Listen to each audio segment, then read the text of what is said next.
Hey nerds, we are going to do a review and breakdown of And Just Like That, Season 3, Episode 10, starting now. Welcome back to the Nerd Social. I am Colin. So, Episode 10 is written by Samantha Irby and directed by Michael Patrick King.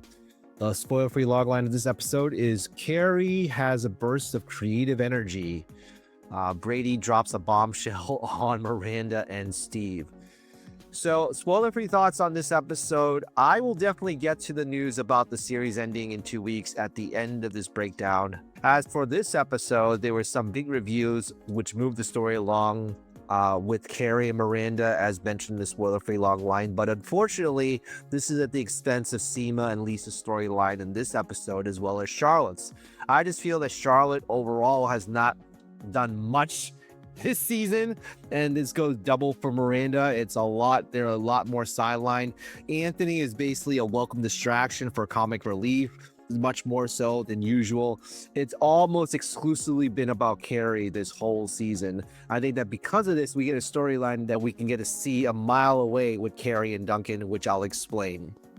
In terms of rating, I will give this episode an 8 out of 10, which is a road trip.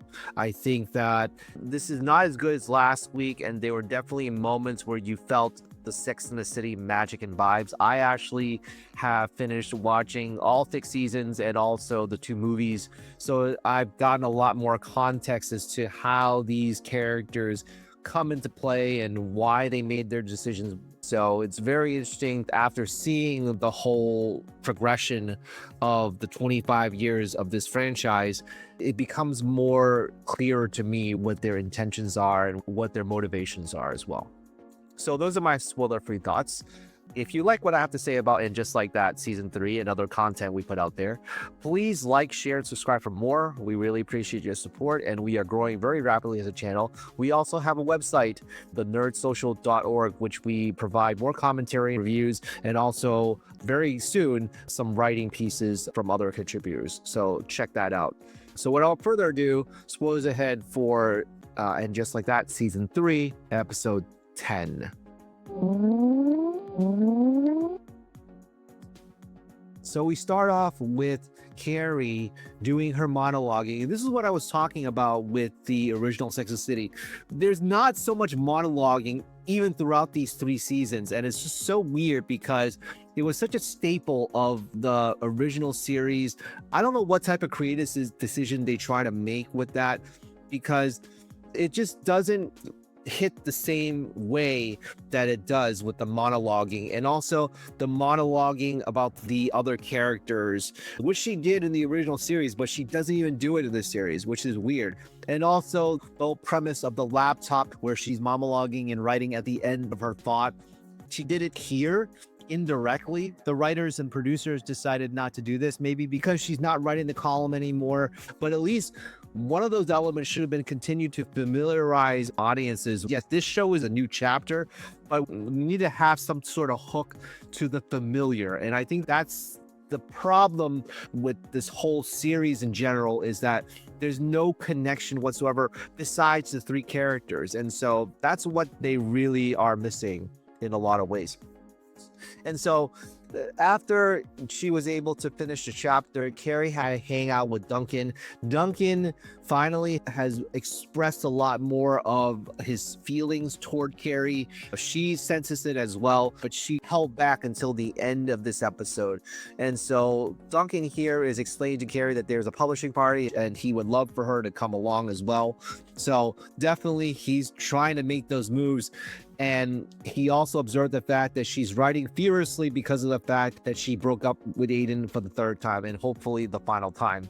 I hope that it's not going to be some type of reconnection with the final 2 episodes. Duncan reminds me a little bit of Alexander Petrovsky after watching season 6 of Sex and the City. He's a tamer version of that.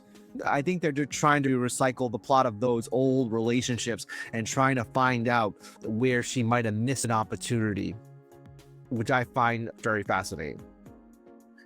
As for Miranda and Steve, so they finally bring Steve back after they pretty much sidelined him for this season and also last season after the divorce.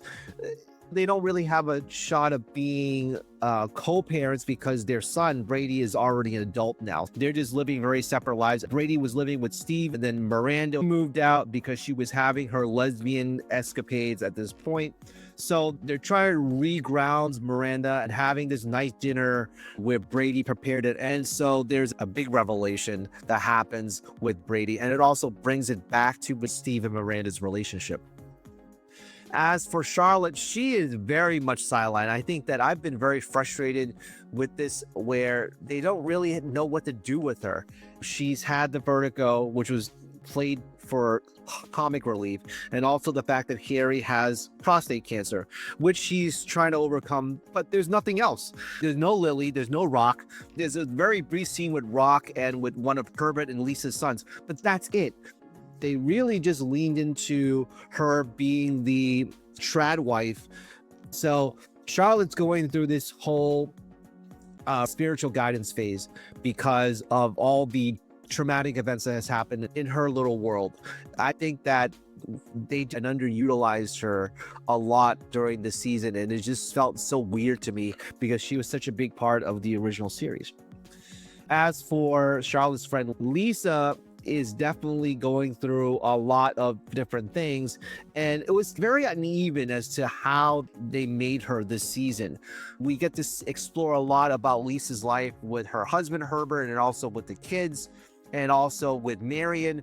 But Marion doesn't even appear in this episode. You're just going to drop that whole storyline right then and there to focus on Herbert, which I wanted them to do last week and be a little bit more consistent with it, but they just vomited this whole storyline of him running for comptroller, which he lost. But why are you bringing it back up if you're going to just do it for one episode and then that's it? So it seems as though they don't know what to do with them. There's no sharpness, there's no focus to it, which I found very frustrating as well, because I think that Lisa is a very interesting character. I think that her family is very interesting, but it's just executed not as well as it should be. As for Giuseppe and Anthony, because of a gas leak, Anthony has to move into Giuseppe's place for a little bit, and then finds out that Giuseppe has a very unusual roommate, and then later finds out that this roommate was pleasuring himself and Giuseppe caught him with a wooden puppet that looked exactly like him. And so after that very unpleasant experience, Giuseppe then goes back into the bedroom and tells Anthony that he wants to move in with him. Hopefully there is some resolution between these two in the last two episodes. As for Adam, we find out that he has his own place, rent-controlled apartment with Seema. Seema gets to explore a little bit more about his life, and turns out that Adam is a mama's boy. And so Adam uses plants as a coping mechanism for the death of his mother. And also, this used to be his mother's apartment. And Seema has cold feet in the relationship after finding out too much about Adam. She did put up with the fact that he doesn't wear deodorant. He's much more organic. And so I am not sure as to where this is going as well, because it was a very good idea to have this odd couple coming together and they have a great relationship. But now what's the catch? And is Seema just going to forego this budding relationship with Adam just because he's a mama's boy? Again, there's a lot of answer questions now with only 2 episodes left that they need to wrap up, and I hope that they are able to wrap it up very well. The only thing that irritated me with the comptroller loss that Herbert had to face was his mother coming in to tell him that this is something that you couldn't win, that you should have tried in the first place. And there was a very nice dynamic between Lisa and Herbert to tell each other that we're both human. You're going to make mistakes, you're going to have issues, and sometimes it's very hard to keep up with the Joneses. And that life is not always easy. Even though you think you have it all, it's still going to be very tough to maintain all of that. I just wish that they explored it a little bit more than just on a very superficial level. Brady then expresses to both Miranda and Steve that he got a girl pregnant. There was a very interesting scene where Miranda goes with Charlotte to the hair salon to meet with the baby mama. Her name is Mia. She mentioned about the non-binary nature of the child. And I think that, sure, maybe I am a little bit too removed because I'm a millennial. Gen Z has a much different interpretation about gender fluidity. And so maybe that is part of gender fluidity. Maybe that's part of how Gen Z is growing up. It's very interesting because Samantha, back in the Sex and the City days, mentioned about the fact that millennials was the one that was going to be gender fluid. She was off by one generation. Other than that, she's been pretty accurate about all the predictions that would happen in the future in terms of relationships, how it's very relevant to even today. And I find it very fascinating in that sense. Also, I'm very happy that I was able to watch Sex and the City and know about Steve and Miranda's relationship. And so Steve seems very triggered about the fact that Brady was going to have a child out of wedlock.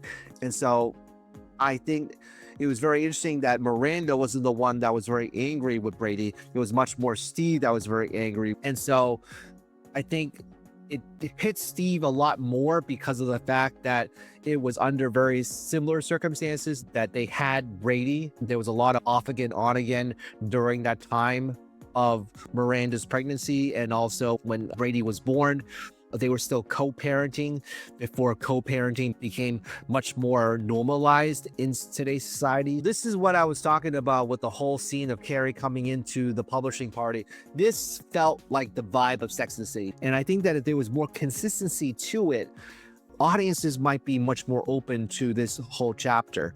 But again, it's very hard to replicate something as revolutionary as Sex and the City to a wider audience and to fans of the franchise. There's only been very few sequels where it is better than the original. And most of the time, sequels aren't going to be as good. That's just a fact. Looking through all of TV, all of movies, that's always been the case. So Duncan reveals that it was his ex-wife that is the publisher. I think they just brushed that off a little bit because I think they wanted to get to the end of the episode.